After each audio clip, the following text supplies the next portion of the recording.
Welcome to The Explainer. Today we are diving into a huge mystery. What is the source code of the human mind? We're going to look at a really cool attempt to actually reverse engineer the language of our thoughts. So, let's just jump right in with a wild question. If your brain was a computer, what language would it be running on? Seriously, what are the most basic commands, the primitives, that build up every single one of your complex thoughts? And I know that might sound like something straight out of science fiction, right? But believe it or not, a really groundbreaking study suggests we can actually answer this. Scientists are now treating our thoughts like a code that can be cracked, taking this, huge philosophical question and turning it into a real scientific investigation. But here's the really cool part. The secret isn't in our successes. The clues are actually hidden in the mistakes we make. Yeah, you heard that right. We're about to see how these very specific, systematic patterns of errors can actually reveal the fundamental building blocks of how we think. Okay, so where do you even start with something this big? How do you begin to crack a code that's, well, as complex as the human mind? Well, the whole investigation kicks off with a central theory, a really big idea about how our minds are put together, and it's called the language of thought hypothesis. So this language of thought, people call it LOT for short, is basically the idea that our thinking works just like a language.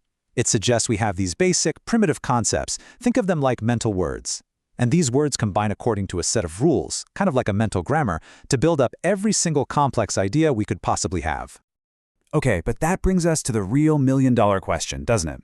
What are these primitive words? What are the absolute rock-bottom basics that our minds start with? And here's why this is so important. What we think of as simple totally depends on what building blocks we're starting with. So, take a look here. On the left, you've got red or square. Easy enough, right? But on the right, you have red XOR square. Now, XOR means one of the other, but not both. Now think about this. If your mental toolkit only has a command for OR, you have to build that XOR concept from a bunch of different pieces. It's complex. But if your mind has a built-in primitive for XOR from the get-go, then both of these ideas are equally simple. So that's the puzzle, right? How do you figure out which toolkit our brains are actually using?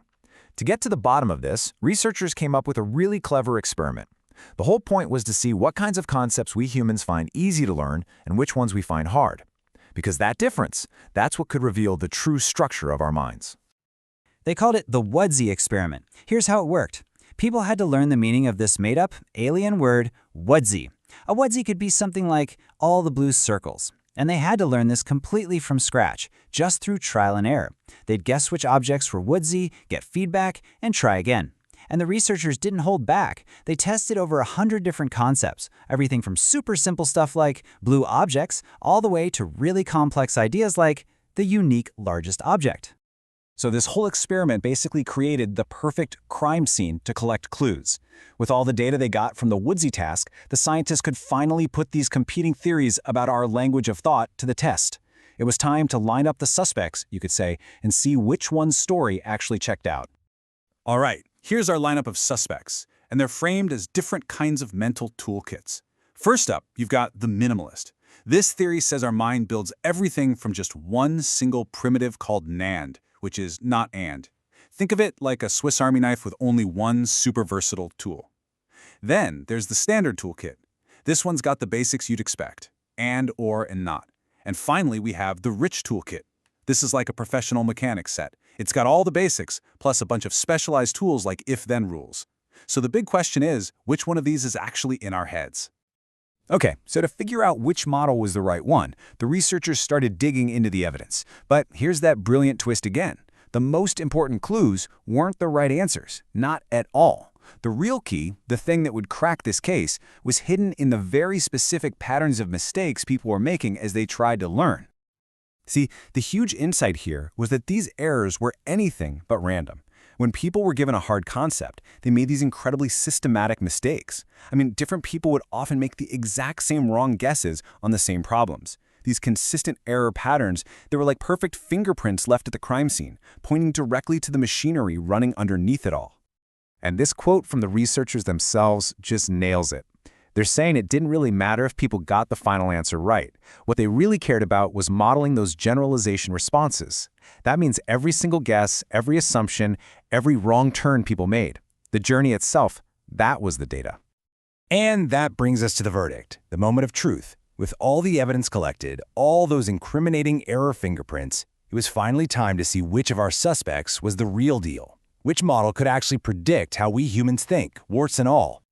So after all of that, which theory's predictions really matched up with those human error patterns? Which model didn't just get the right answers, but also made the same kinds of mistakes a human would? Well, the results were, frankly, crystal clear. The model with that rich set of logical tools, the one they called full Boolean, our rich toolkit suspect, it was the winner. And not just by a little, but by a long shot. It predicted how humans learn way more accurately than the minimalist model or any of the other non-symbolic models they tested.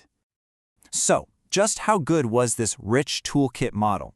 Get this, it was able to explain an incredible 88% of the variation in how people responded.